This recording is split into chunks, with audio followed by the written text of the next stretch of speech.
Hello everyone, Paul Sapiero here. Hope you guys are having a good night or a good day wherever you are in the world. On this video, I'd like to talk about Mahal Pa Rin Kita. This one I recorded with Rodel, Hazel, Norman, and Alan in a recording studio called Cinema Audio, which was owned by the late Fernando Po Jr. This was probably, if not the most requested song we ever recorded. First this one and then Parting Time, and this song made #1 in the Philippine top 10 charts. It stayed in the #1 spot for about 2 to 3 weeks. Yeah, during those times the song Goodbye by Air Supply was very popular in Philippines. It was going like that with Mahal Pa Rin Kita. Yeah, during I think it was 1991, anyway. So here's how Mahal Pa Rin Kita went. The song was written by Mr. Venny Saturno. Venny Saturno is one of the most respected and award-winning composer-producer in Philippines. He told me, Paul, listen to this song. This is gonna be good for your band, you know. Mr. Venny wrote this song and we recorded it in Cinema Audio. When I received the song from him as a demo tape, I liked it immediately, so I arranged it, you know. Back then I had this Tascam 8-track, you know, so I arranged it there. And in the studio, Hazel used Roland D70 for the keyboards, and Rodel used a Tama. Coincidentally, the name of the drums is Rockstar, Tama Rockstar drum kit. Yeah, white color. Matter of fact, Freddie Aguilar bought that drums later from me. I sold it to him. I think that Rockstar drums is still there at Ca Freddy's, I think, if I'm not mistaken. We recorded it, and it was mixed by an engineer named Dindo. Yeah, it became #1, and I really did not expect it to become #1. The same thing with Parting Time. I did not expect. Neither of us we did not expect for any song to become a hit. But as soon as the songs hit the airwaves, we were surprised, like, oh my God, you know.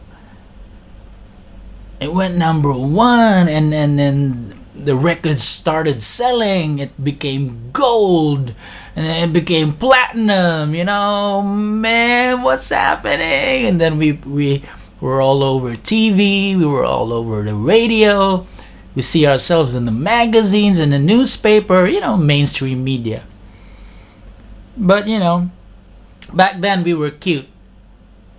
I'm 50 years old now. Back then, when we were appearing on TV, 1991, 1992, I was only 21, 22, you know? Hey, I was young, right? I'm not that cute anymore, but anyway, I just want to thank all the fans that requested that song over the radio. You know, they kept calling the DJs to keep playing it back, and we toured all over the Philippines. We went to all the major cities in the Philippines. You know, we even went as far as General Santos. Yes, during those times, Manny was not in the boxing stardom yet. You know, but yeah, I got to see Manny Pacquiao's hometown. They serve such you know, the tuna there, the yellowfin tuna is amazing. They have this thing called panga, you know, for Filipinos, you know what I mean. General Santos is great. And we did a show at this big arena. I can't remember the name of the arena. It was packed all the way outside. My God, you know. And then when we played Mahal Pa Rin Kita, people were just, wow! People were louder than the speakers. Oh my God. Yeah, and then we the security that we needed was, you know, the concert organizers actually needed help from the police to protect us from the fans who are going wild, you know.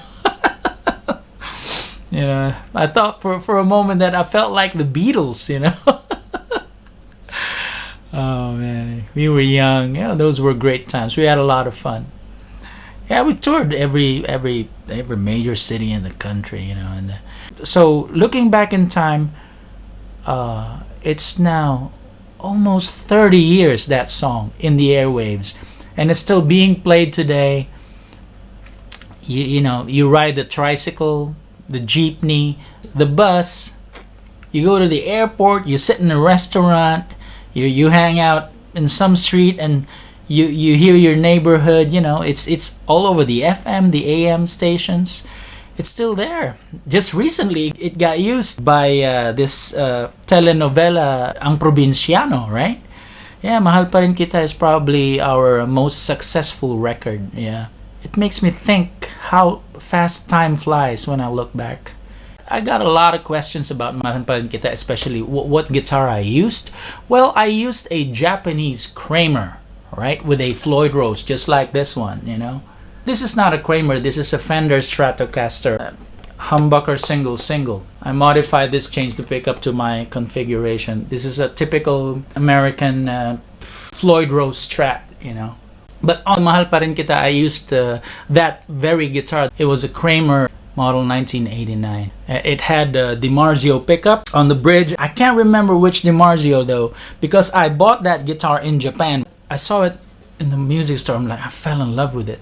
Touched it and then played it. Oh my God!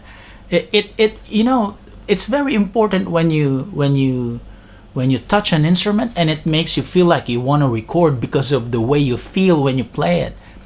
That guitar really, that guitar was one of the inspirations why I wanted to record, because I really liked that guitar. And I got some questions from my dear guitar player friends. So where's that guitar? Well, I gave it away to a friend. You know, I gave it to a friend. His name was Cayetano Menorca, or Keo Menorca. Keo Menorca is a dear friend of mine that passed away from heart failure.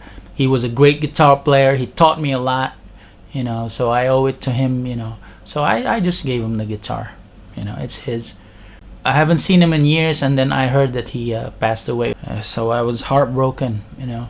So I guess you can say that I dedicate this song to his memory, you know, especially the guitar parts, you know.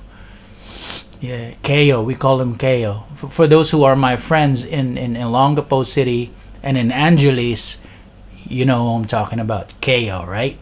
Yeah, that's true. Bless his soul. Salute. Amazing guitar player. Okay, anyway, thank you guys once again. At least now you know a little bit of the story of Mahal Pa Rin Kita. Oh, I forgot. Alan used a blade bass made in Switzerland, and Norman Kinson used a Fender Fat Strat. There you go. Okay, thank you guys, and see you on the next video.